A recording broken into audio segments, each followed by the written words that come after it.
my name is Jess, and today we are going to make the Townsend bag pattern. This pattern is unlike any other Sallie Tomato pattern, and it is truly a must-have in your handmade bag collection. First of all, welcome to the Sallie Tomato YouTube channel.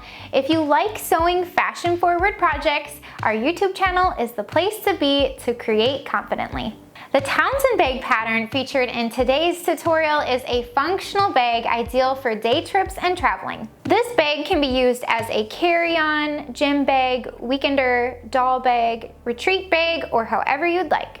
The structured train case bottom is perfect for bulky items you want to protect and have easy access to. During this tutorial, you'll learn how to add a double slide zipper top closure, front slip pocket, suitcase strap, interior slip pocket, handles, a structured train case bottom, and an adjustable crossbody strap. The finished size of this project is 16 inches wide, 13 inches high, and 6 inches deep. Each of the patterns that I design are inspired by and named after classic movies or classic movie stars. The name and design of the Townsend bag pattern was inspired by American actress Eva Marie Saint and the movie North by Northwest. Before we get started, be sure to grab a pattern, see the description below this video, and follow the link to access the pattern information. And we encourage you to use our retailer locator on our website to find a Sallie Tomato retailer near you. All of the supplies you need are listed on the back of the pattern. Due to the construction techniques for this project, the fabrics that we recommend are quilt weight cotton, canvas, denim, or linen. The Townsend, with its fabric placement options, creates a fun opportunity to show off your style. Whether it's a classic look for travel or team colors for a gym bag, the options are endless. So as always, once you decide on your fabrics, gather all of your supplies, cut out your pieces according to the pattern, and let's get started. First of all, I always like to go over the recommended fabrics for this pattern. There are several pieces that you'll need to cut out to make this project. As you cut out your pieces, it is very helpful to mark the name of the pattern piece on the wrong side of your fabric using a removable pen or chalk. On our website, we offer a free download, which includes a sheet of piece labels. So if you prefer to have a paper label clipped to each of your pieces, so that way you can easily find the piece number, it's a great option to utilize for this pattern. Plus, you can reuse them for other projects. This pattern is measure and cut using your cutting mat, rotary cutter, and ruler. Plus, included in the pattern are a few pattern templates. First of all, you'll need to cut out your pieces from your main fabric. The main fabric will be used for the exterior front, back, handle accent, zipper gusset, exterior sides, and the front pocket.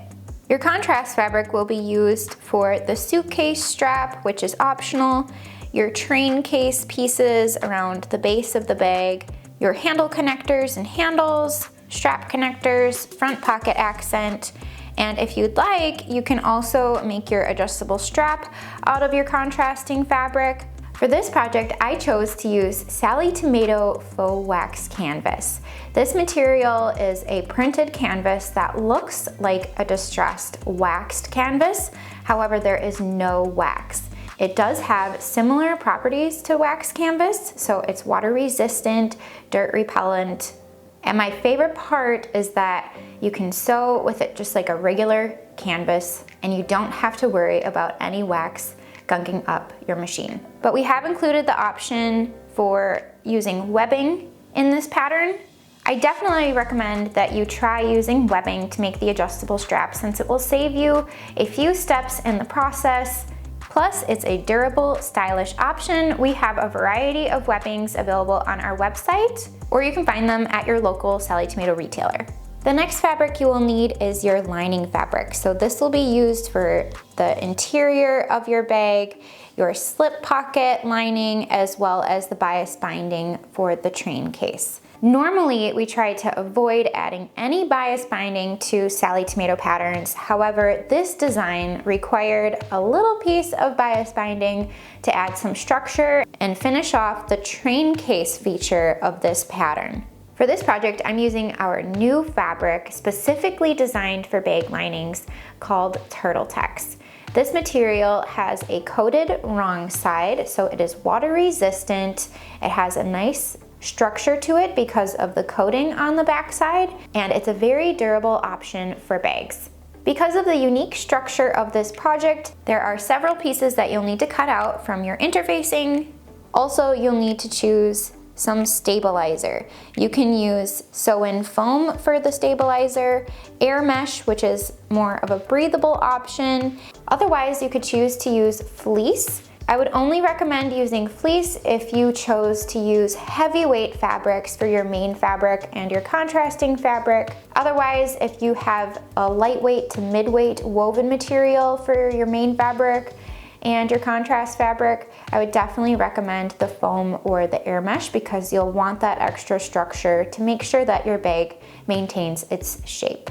And lastly, you'll need some heavy stabilizer, which I've already attached to a few of my pieces for this project. The heavy stabilizer will be used to help add some structure to the base and the train case. Let's get started by shaping the base pieces.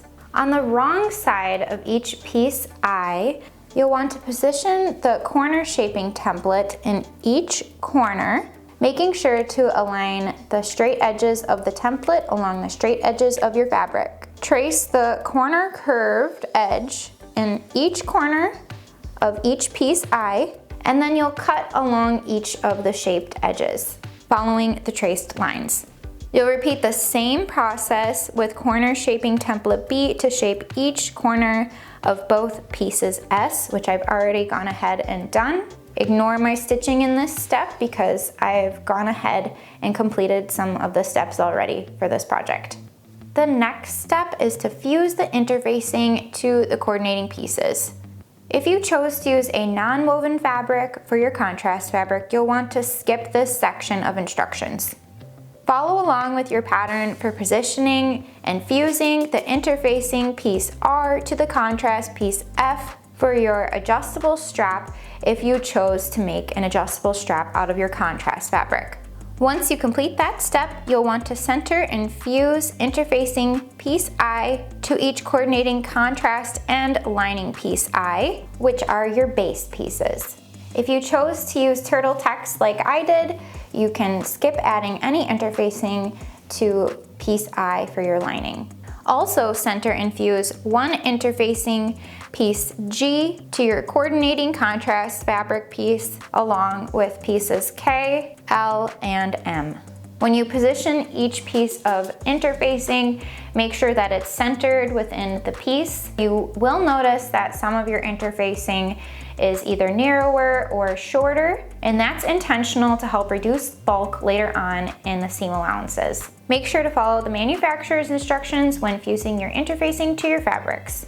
Next, attach heavy stabilizer to your coordinating pieces. I've already went ahead and completed these steps. You'll want to center one stabilizer piece S over the wrong side of contrast piece I for your exterior base. You can use double-sided basting tape or basting spray between the layers to help hold the stabilizer in place while sewing. Once you have your stabilizer positioned and secured, you'll top stitch an 1/8 inch from the stabilizer edges all the way around to secure it to your fabric. You'll repeat the same process to attach the remaining stabilizer piece S to your lining fabric piece I. Also attach stabilizer piece T to foam piece H and stabilizer piece U to foam piece J.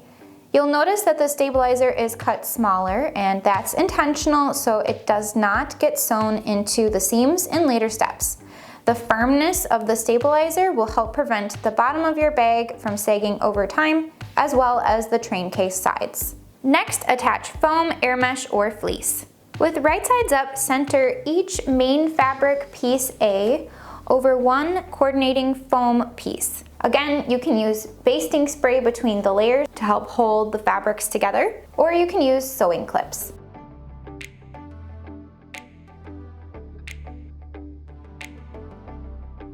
Repeat the same process for pieces C for the zipper gusset and pieces D for the exterior sides.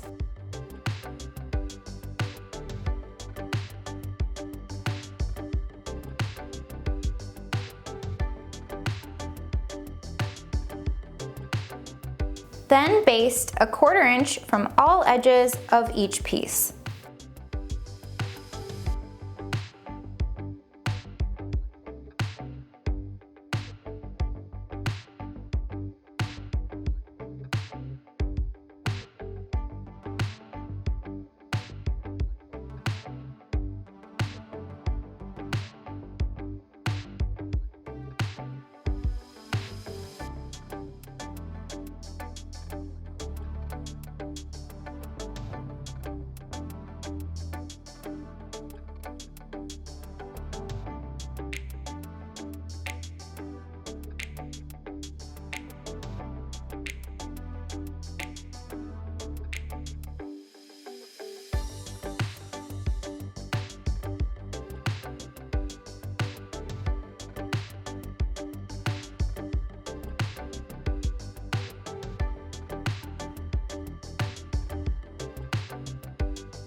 Then you'll repeat the same steps to attach the foam to contrast pieces I and J.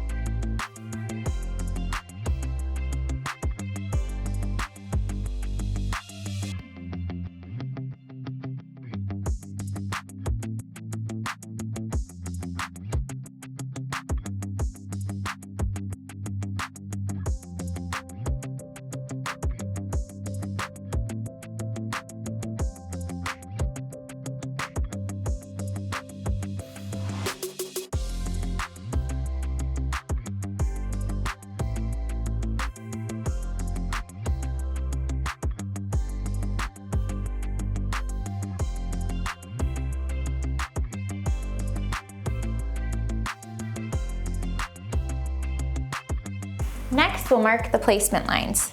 Take each of your main fabric pieces, A for your front and back, position the template for piece A on the wrong side, aligning the curved edge and the bottom edge.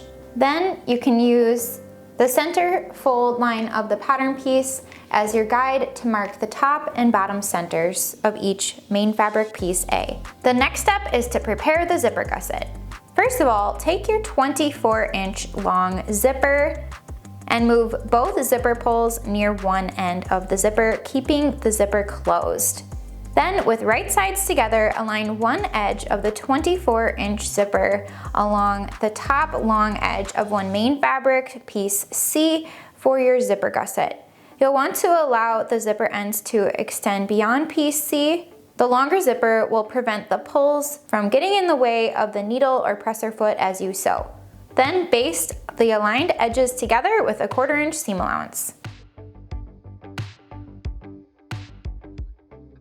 Next, with right sides together, align and sew lining piece C zipper gusset to main fabric piece C, sandwiching the zipper between the layers using 3/8 inch seam allowance.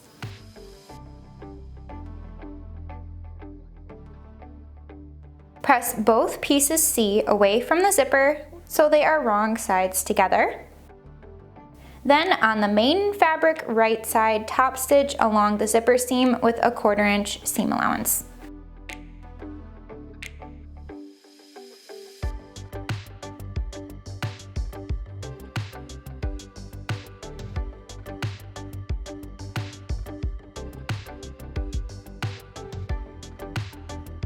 Repeat the same steps to attach the remaining main fabric and lining fabric pieces C to the opposite side of the zipper, keeping the short ends aligned.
Next, you'll want to trim the assembled zipper gusset to measure the width according to the pattern. Make sure to leave an equal amount of fabric on each side of the zipper. I like to take this piece over to my cutting mat and use my ruler and rotary cutter to accurately trim off the side edges of the zipper gusset. After trimming, move the zipper pulls to the center, and you can trim the excess zipper tape even with the side edges of the gusset.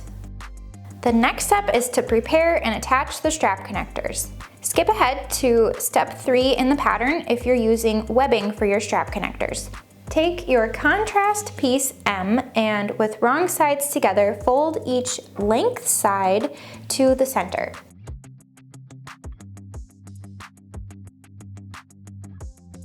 You can press this piece over at your iron or use a seam roller to help hold the folds in place.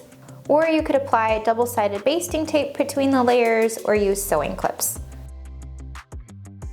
Then top stitch a 1/4 inch from each of the folds.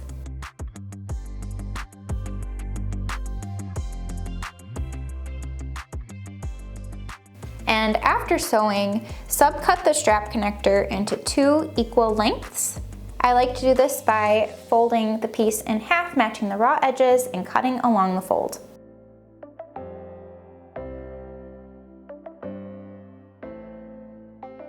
Then slide 1 triangle ring or D-ring over the end of each strap connector. Fold each connector in half with wrong sides together, aligning the raw ends.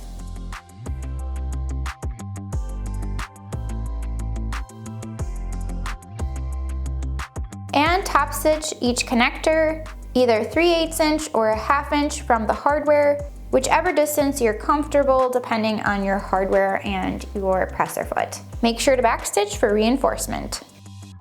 I like to trim up my threads as I go along, so that way there's less trimming at the end. Next, center 1 connector over each end of the zipper gusset, aligning the raw edges.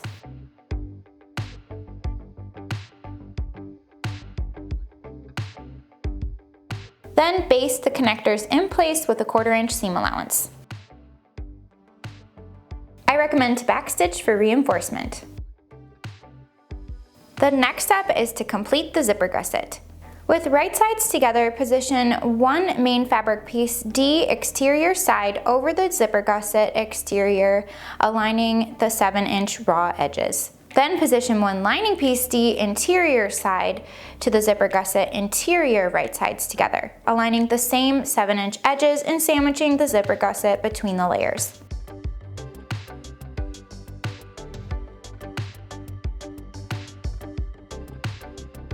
I find it's helpful to mark the seam allowance before I begin stitching.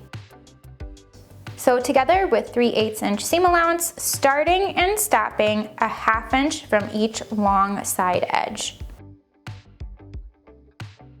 Press the sides away from the zipper gusset so they are wrong sides together. Then top stitch the right side of the exterior side with 3/8 inch seam allowance, starting and stopping a 1/2 inch from each of the long edges.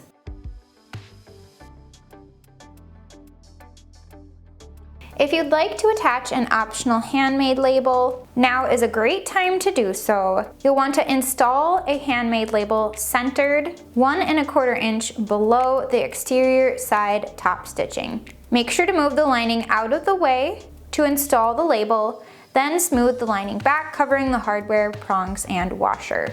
I encourage you to visit our YouTube channel to watch a video tutorial on how to install metal handmade labels if you're interested in adding this hardware. Then you'll repeat the same steps as before to attach the remaining pieces D to the opposite short end of the zipper gusset.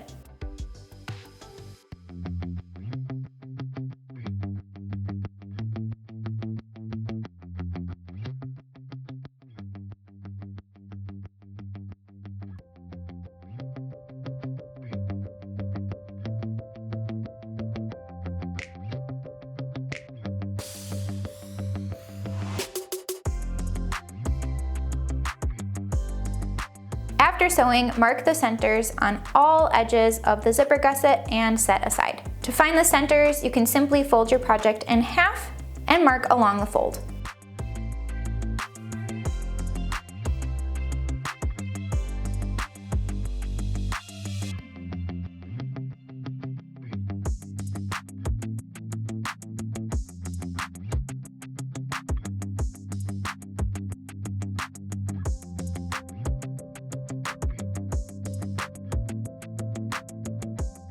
Next, we'll prepare exterior front and back.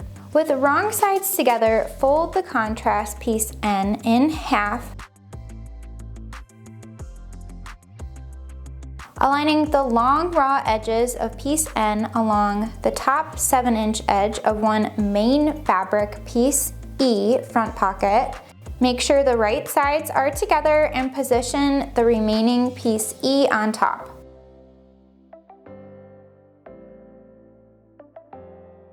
Then sew the top edges together with 3/8-inch seam allowance. Press both pieces E away from the accent.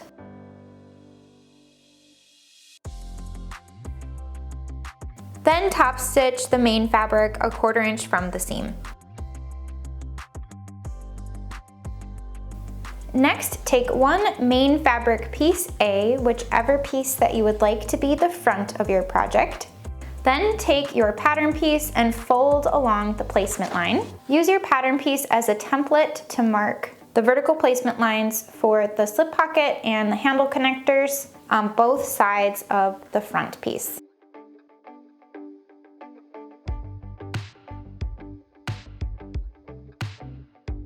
You can use chalk or a removable pen to mark the placement lines. Otherwise, just flip the pattern piece over to make sure that the pocket is aligned correctly.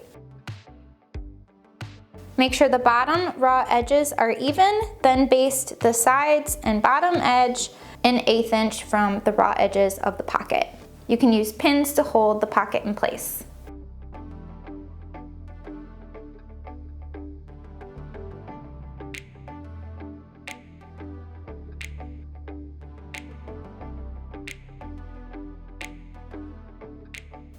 The next step is to prepare and attach the handle connectors. On the wrong side of each contrast piece K handle connector, mark one end according to the pattern. You'll want to measure in from each long edge and also from each short edge at the top end of each connector piece. Then draw an angled line between the adjacent marks. Then cut following the angled lines to create one tapered end on each piece K. By tapering the top ends, you'll reduce bulk while easily concealing the raw ends in a later step. With wrong sides together, fold each length side of each piece K to the center and press.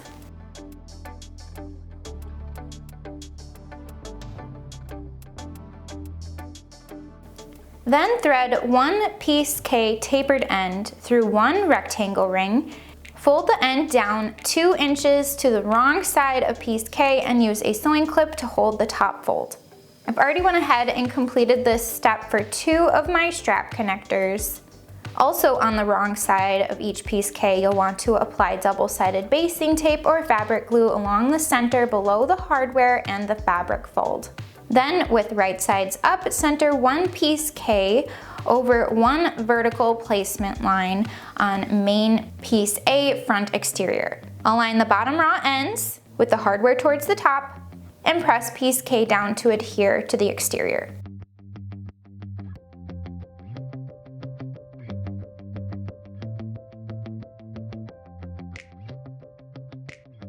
Top stitch a 1/2 inch from the hardware and 1/8 inch from the remaining edges. Start top stitching 1/8 inch from the long edge of piece K, then pivot to sew a 1/2 inch from the hardware and 1/8 inch from the remaining edges of piece K. I recommend to use a zipper foot or very narrow foot to help stitch close to the edge of the hardware.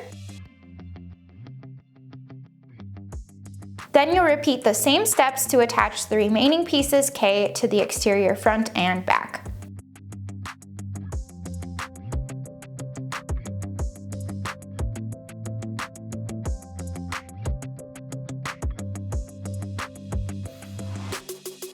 After sewing, make sure to mark the center top and bottom of the exterior front and back.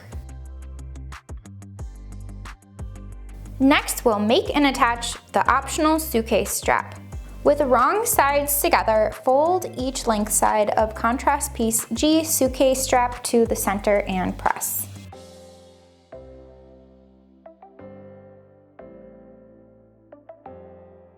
Then fold piece G in half, again lengthwise, so the raw edges are encased in the folds.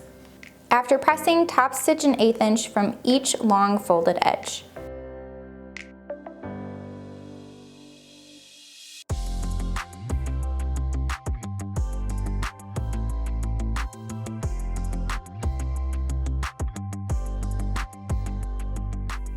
With the right sides up, position piece G according to the pattern. The length of piece G will be parallel to the bottom edge of piece A back. Then baste the short ends of piece G in place with a 1/4 inch seam allowance following the curved edges of piece A. After sewing, trim piece G ends even with the curves of piece A.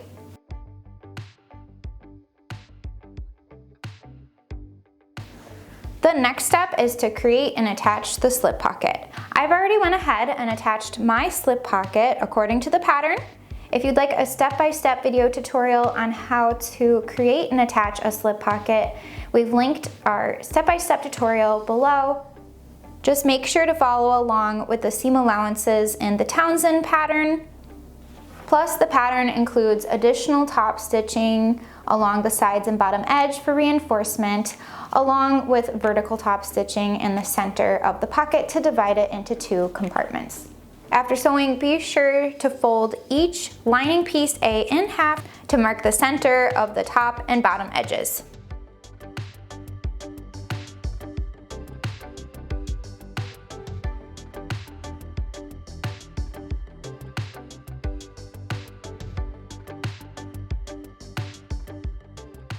Next, we'll assemble the top of the bag. With right sides together, align the top of one main fabric piece A exterior with one long edge of the main fabric of the zipper gusset. Start by matching the center marks. Then align the bottom edge of piece A even with the short ends of the exterior zipper gusset.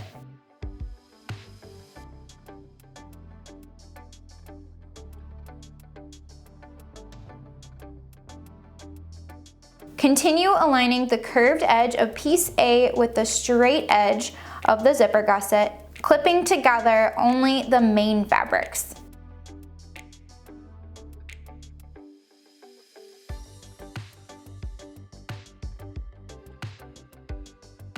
Then sew the main fabrics together with 3/8 inch seam allowance, being careful to not catch the lining fabric of the zipper gusset in the seam. I recommend to try using a zipper foot or narrow foot to help maintain an even seam allowance as you sew. Also, you may find it easiest to sew this step with the curved piece A against the bed of the sewing machine.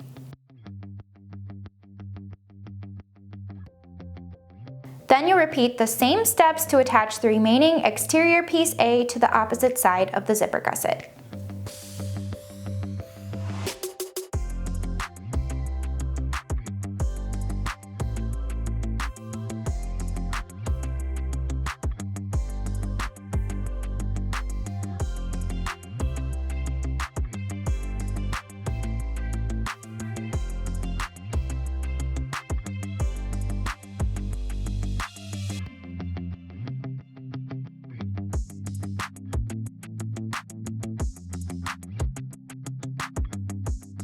Repeat the same steps to attach the lining pieces A to the lining side of the zipper gusset.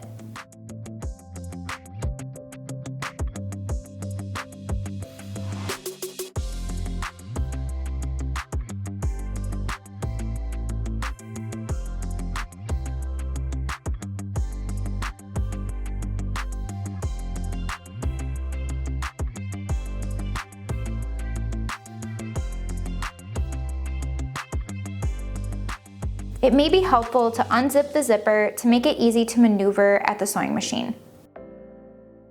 Overall, this method of assembly takes a bit of maneuvering. However, I chose to write the pattern in this method so that way we could avoid adding in a drop-in lining or binding the raw edges.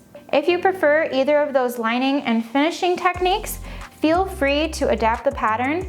Just keep in mind that when we add the train case bottom, if you decide to bind your edges instead of following along with the pattern, there will be more thickness when we go to assemble the train case bottom later on.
After sewing, do not trim any of the excess foam from the seam allowances. The seam allowances will help stabilize the seams and give structure to the curve of the bag top. Now is a great time that if you would like to add some stay stitching between the seam allowances, you can. This will help hold the lining in place. You'll just want to make sure that the seams are aligned on the top and bottom edge, and you can stitch in the ditch above each of the handles or along the top curved edge to hold the lining in place.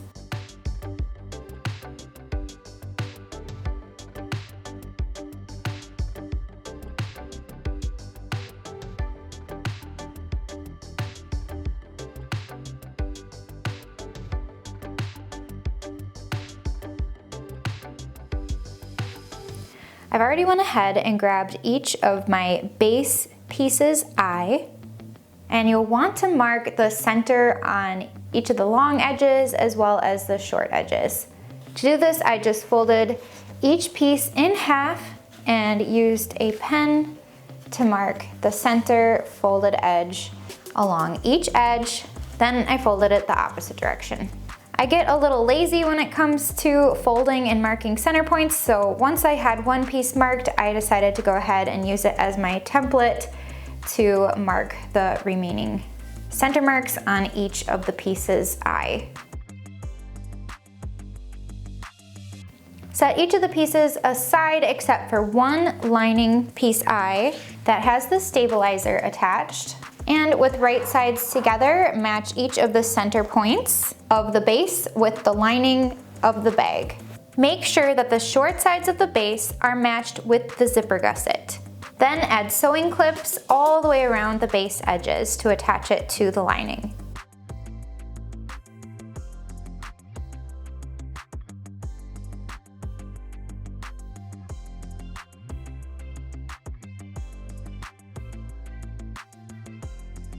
To help relax the bottom edge of the bag at the curved corners, take a small scissors and snip into the bottom edge of the bag. Just be careful that you do not cut more than 1/4 inch into the fabric edge.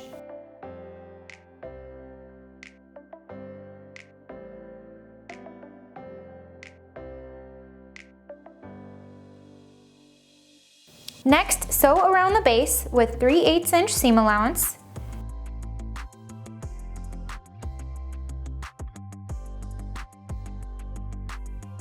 Make sure to stop with your needle down to readjust as needed along the curves.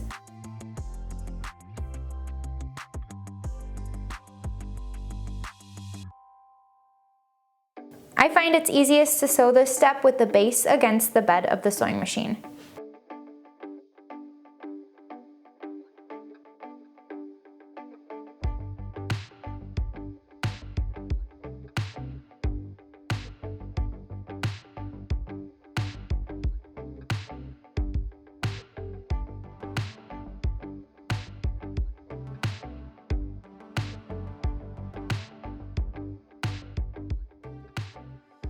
After sewing, push the lining up towards the top of the bag to prepare for the next section.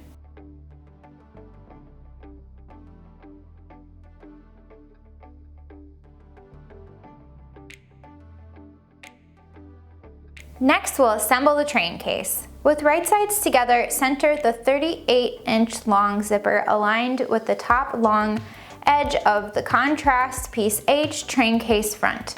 Similar to before with the zipper gusset, allow the zipper ends with the pulls to extend beyond the sides. Both pulls should be at one end of the closed zipper. Add some sewing clips to hold the layers together, then baste the zipper to piece H using a 1/4 inch seam allowance.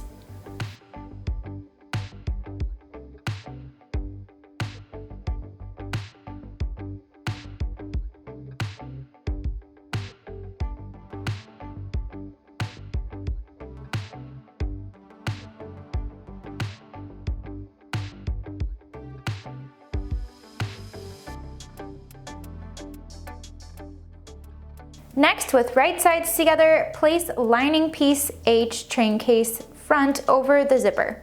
Align all fabric edges, clip together, then sew the top edge with 3/8 inch seam allowance.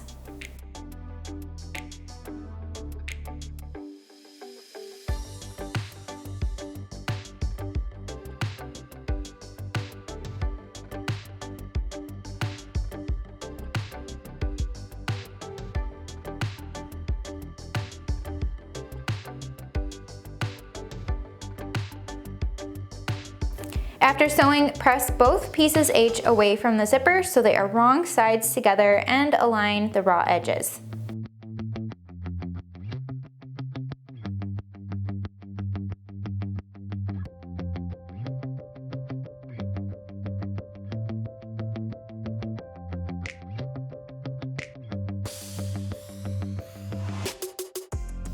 On the right side of the contrast fabric, top stitch a 1/4 inch from the zipper seam.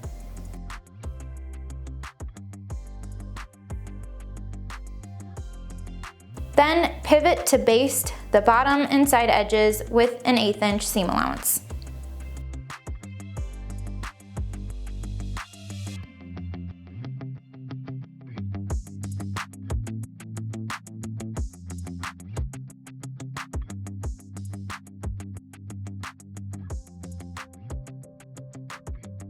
Next, move the zipper pulls to the center.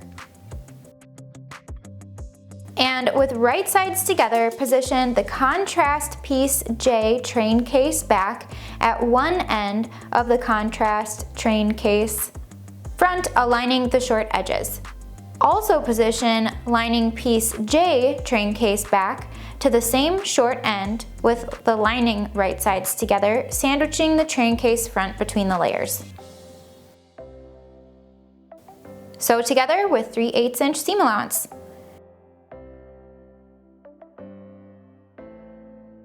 Trim the excess zipper tape even with the raw edges. Then repeat the same process to attach the opposite short ends of both pieces J to the remaining short end of the train case front.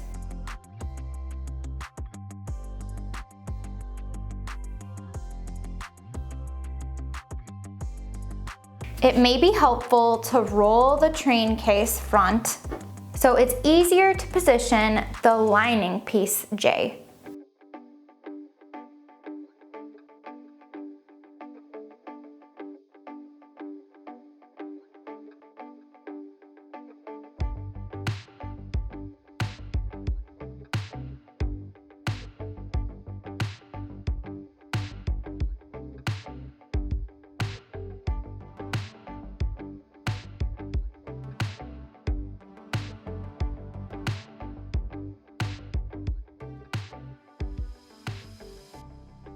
Trim the excess zipper tape even with the raw fabric edges. Then turn the assembled train case right side out.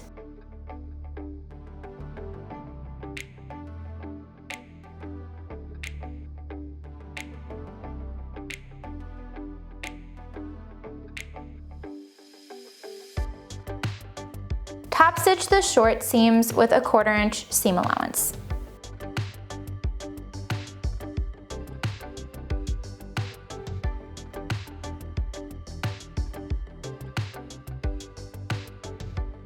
Next, we'll attach the train case.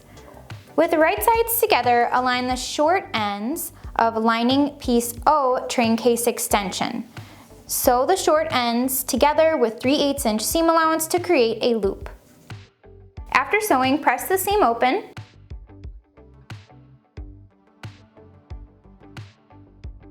Then mark the center front, back, and sides on both the top and bottom edges of the train case.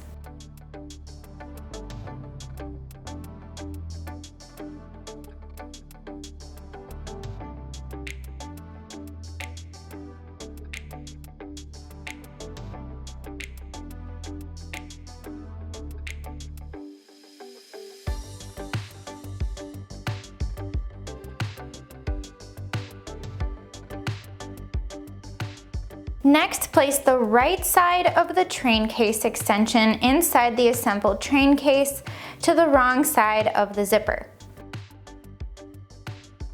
Match the seam on the extension with the center back mark of the train case. Add sewing clips all the way around to hold the extension in place, then baste together with a 1/4 inch seam allowance.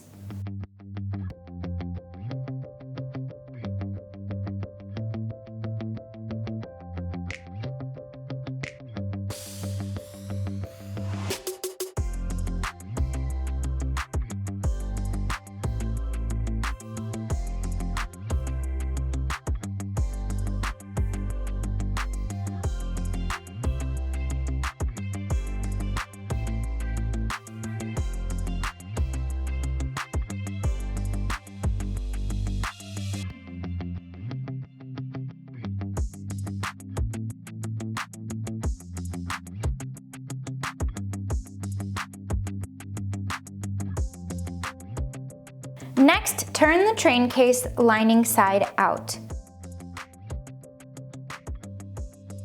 Place the assembled bag inside the train case with the main fabrics right sides together. Align the bottom raw edge of the bag with the zipper edge of the train case. Make sure that the front pocket is towards the zipper side and the back suitcase strap is towards the back of the train case. Start by matching the center marks, then clip the remaining edges together.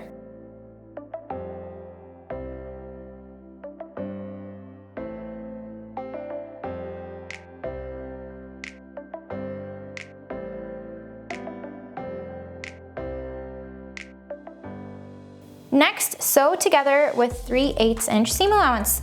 Make sure that the top bag lining stays out of the way as you sew.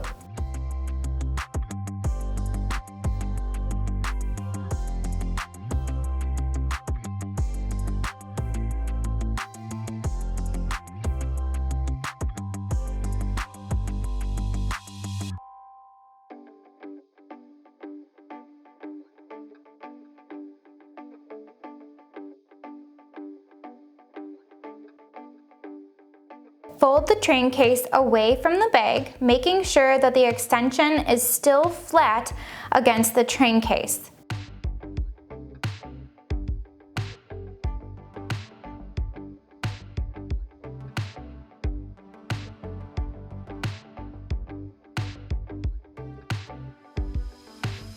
Then on the right side of the bag, top stitch a 1/4 inch from the zipper seam.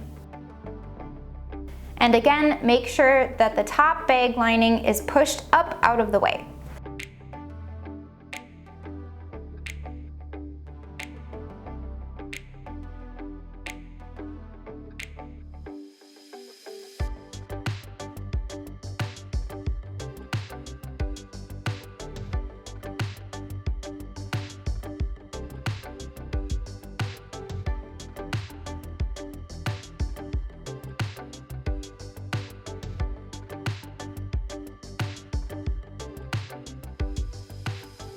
Next, turn the bag with the extension at the top and the extension right side facing inside.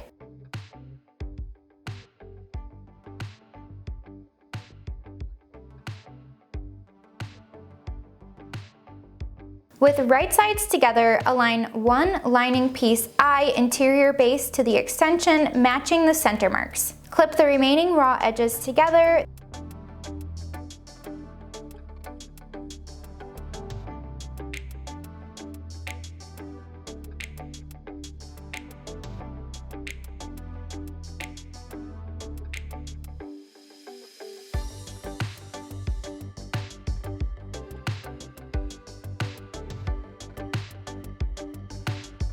Then sew together with 3/8 inch seam allowance, leaving an 8-inch opening for turning.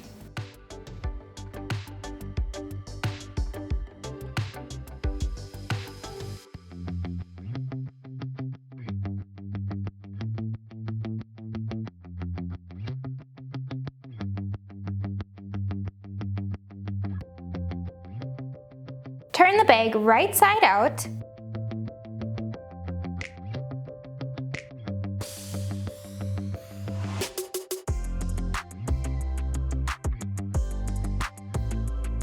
Next, fold the raw edges of the opening to the inside with the wrong sides together, keeping them even.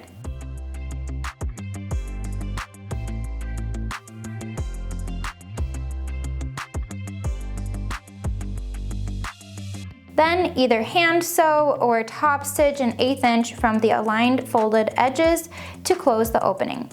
It might be easier to fold the train case out of the way while top stitching.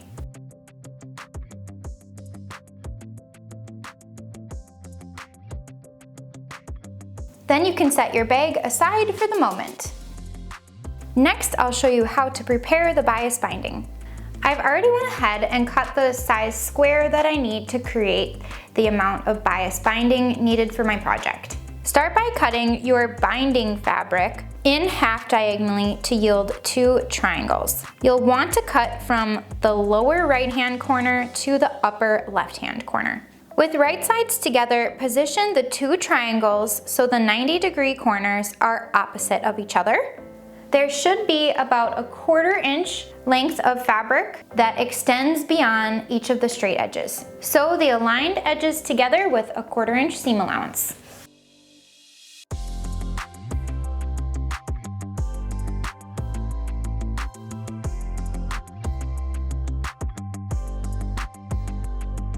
Next, I'm going to grab my wool pressing mat and my mini iron to press the seam allowance open.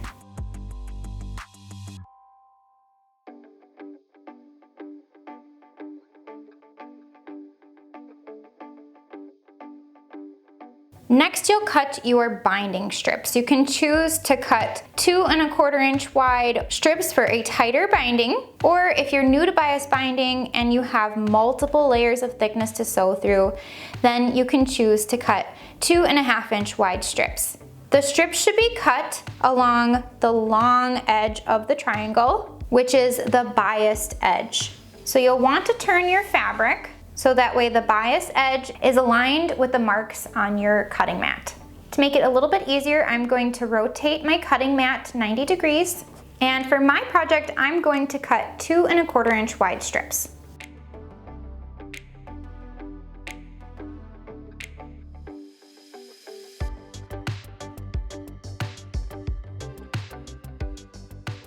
The next step is to join each of the strips. I find that sometimes it's challenging to remember which way to connect the strips. So if I position my binding going horizontally, I can easily tell that the strip needs to be joined in this direction. So if I position my strips right sides together, the strips will end up being perpendicular to one another. There should be about a 1/4 inch of fabric extending beyond each of the straight edges at each end of the binding strip. You can add some pins or sewing clips to hold the layers together. Then sew along the angled edge with a 1/4 inch seam allowance. After sewing, you'll want to press the seam open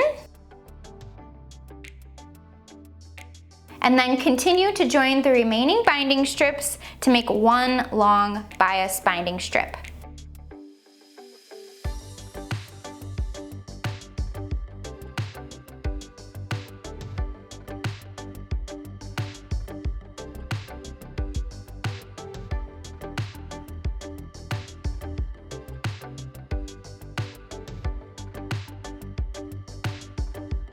Next, at one end of your binding, you'll press the angled edge of the binding a ½ inch to the wrong side.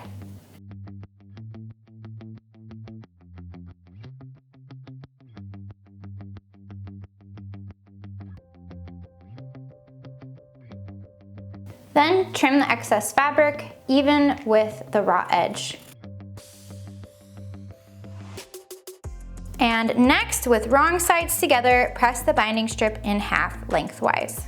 For my binding, I'm using Sallie Tomato Turtle Tex. When using an iron on this fabric, you don't want to touch the hot plate to the wrong side of the fabric.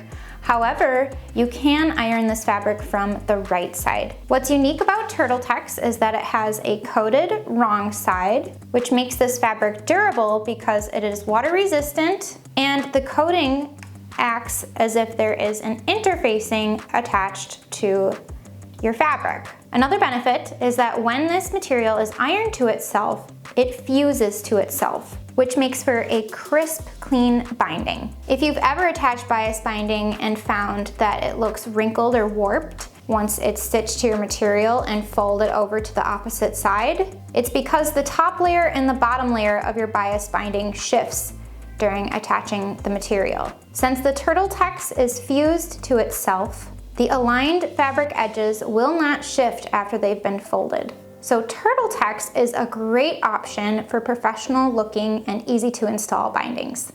After your binding is prepped, you can set it aside for now. The next step is to install the optional bag feet.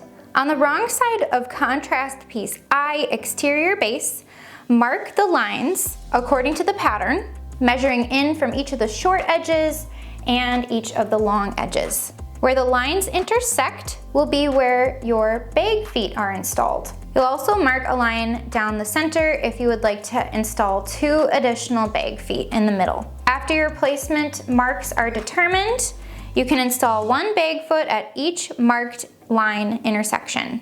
We've added a link in the description below to a video tutorial on how to install bag feet if you're interested on adding them to your project. Next, we'll complete the train case bottom.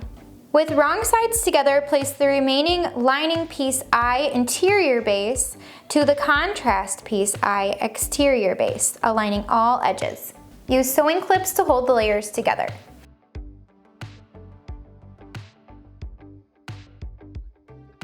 Over at the machine, baste the layers together with a 1/4 inch seam allowance.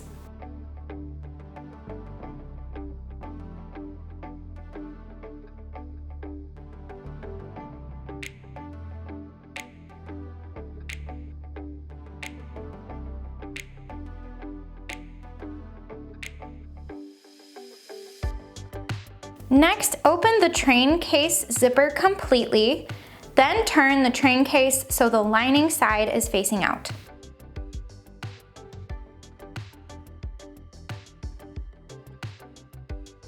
With contrast fabrics right sides together, align the base with the bottom edge of the train case, matching all center marks.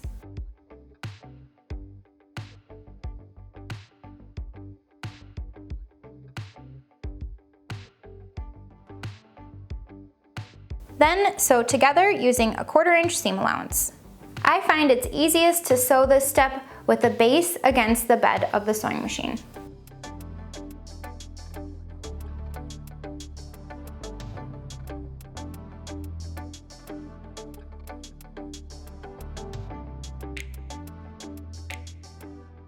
Don't be afraid to move your fabrics and project out of the way so you can easily access the needle area.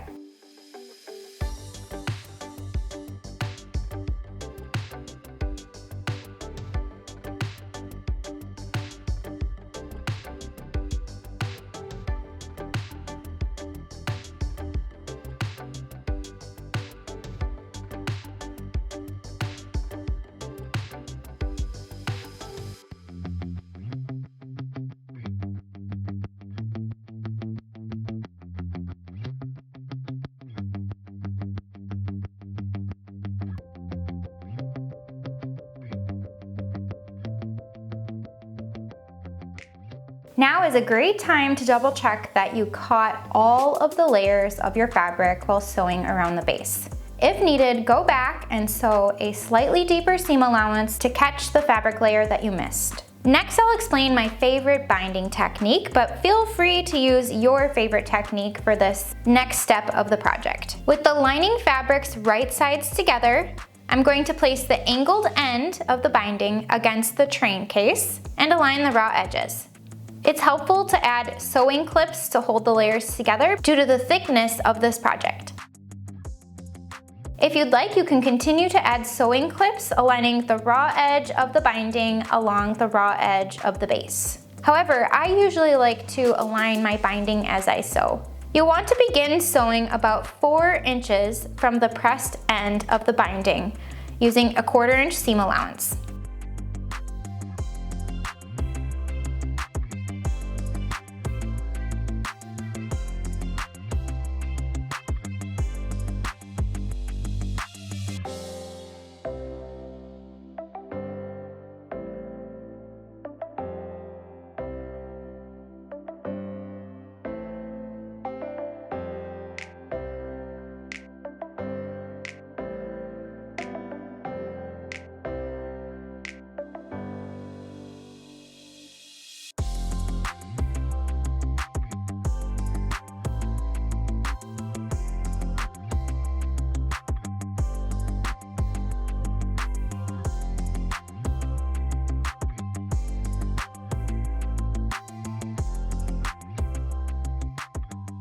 Once you approach the beginning point of your binding, you want to stop about 2 inches from the angled end of your binding strip. Trim the binding so that it overlaps the angled edge and is just at the starting point of your stitching. After trimming, tuck the tail end of the binding into the angled beginning, and then backstitch over the beginning angled end. At this point, you could also remove your project from the machine, arrange the binding in place, and then continue sewing the remainder of the seam. This will ensure that your binding stays exactly where you want it to, and will also make sure that the beginning angled end of your binding strip will get caught in the seam allowance. If you'd like, you can add some sewing clips to help hold the layers together, then sew the remainder of the seam.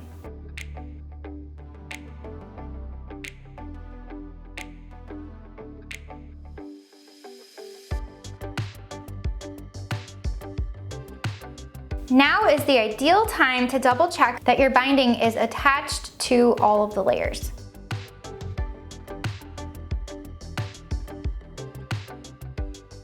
Then fold and press the binding to the opposite side of the seam, covering the raw edges.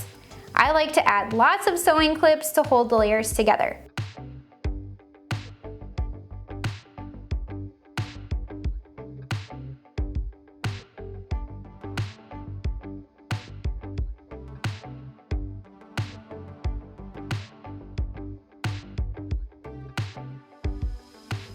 If you're finding that your binding isn't covering the entire raw edge, you can use your scissors to trim away some of the seam allowance about 1/8 of an inch at a time to reduce some of the bulk and help fold the binding over to the opposite edge.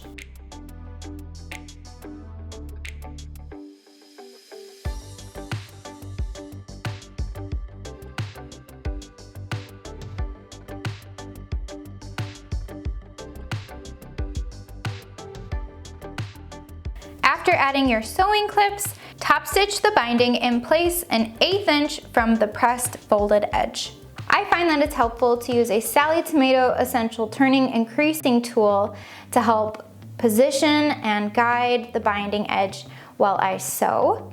The pointed end helps act as a third hand while sewing. It takes a little bit of practice to get used to using this tool, but I highly recommend trying it out, especially for when attaching binding.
And here is how the bound edge looks after the binding is attached. As you can see, it adds a lot of structure to the project. It's not often that Sallie Tomato patterns use bias binding. However, if there is a project that requires it to maintain the shape or structure of a bag, this is my favorite method to create and apply the bias binding. If you enjoy this method, you can certainly use it for other patterns. I hope this video will be a great resource that you can come back to anytime that you need a refresher on binding. At this point in the project, you can turn the train case portion of the bag right side out and zip each of the zippers closed.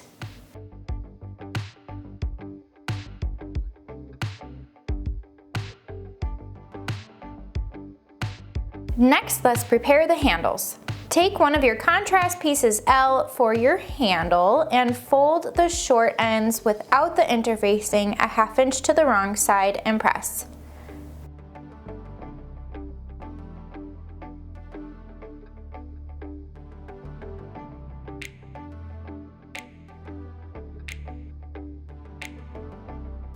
Repeat for the other handle.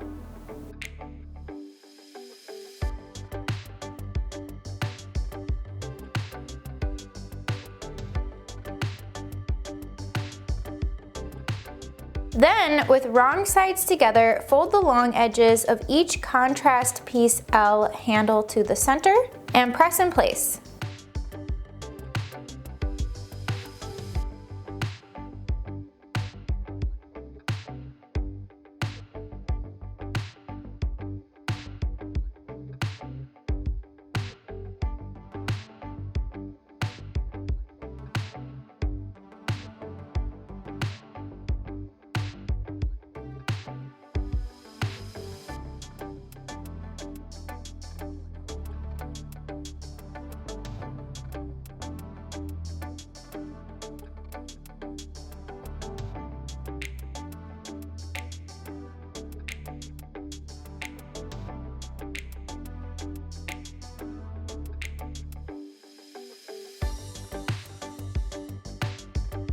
Then take both main fabric piece B handle accents and fold the long edges to the center and press with wrong sides together.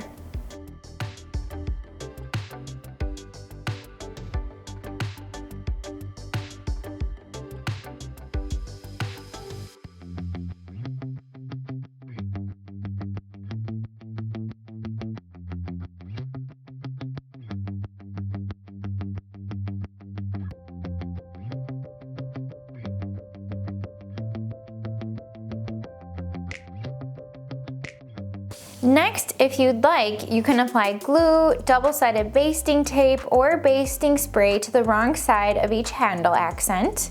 Then, with wrong sides together, center one accent along the length of each handle. Use sewing clips to hold the layers together, then top stitch both length sides of the handle with 3/8 inch seam allowance, catching the folded edge of the accent.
Next, fold each handle in half and mark the center on the contrast side.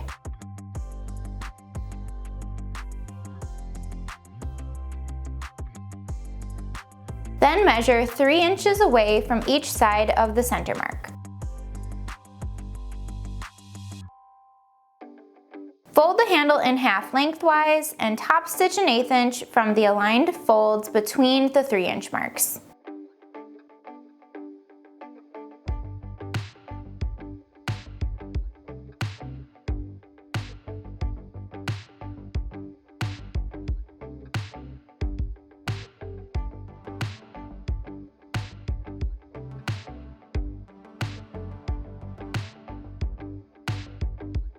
Repeat for the remaining handle.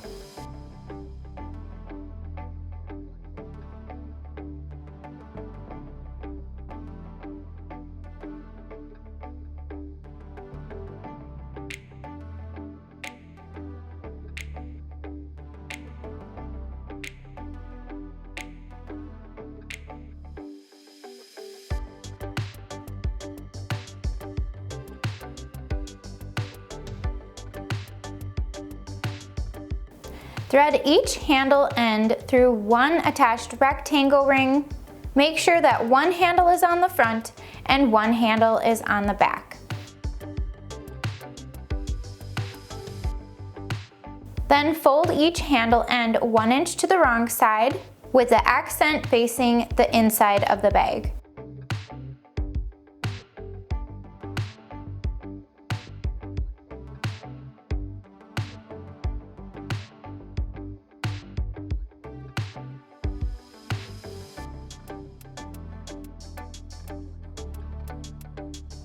Then top stitch each handle end to itself an 1/8 inch from the edge.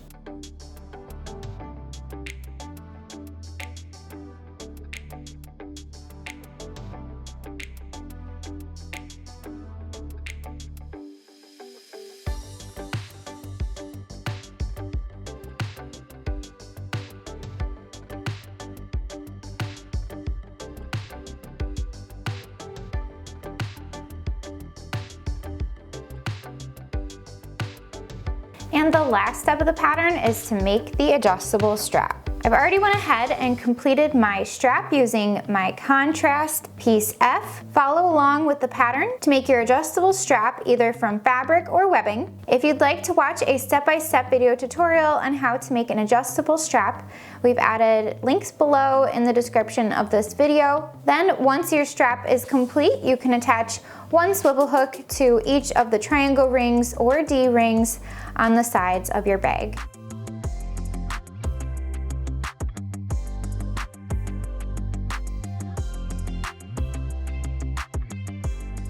Wow, amazing job. If you decided to sew along, congratulations. I truly hope that you enjoyed this tutorial and you will get lots of use out of your new Townsend bag. And if you have any questions or suggestions for this pattern, let us know in the comments and we'll be there to help. Please share and show off your photos of your completed project. We'd love to see how you styled your Townsend bag. Use the hashtag Sallie Tomato and hashtag Townsend bag on social media so we can see it. If you like this video, let us know by giving us a thumbs up and don't forget to hit that subscribe button so you always know when a new video releases. Thank you so much for watching and I hope you'll check out the rest of our pattern line for more creative projects. See you next time.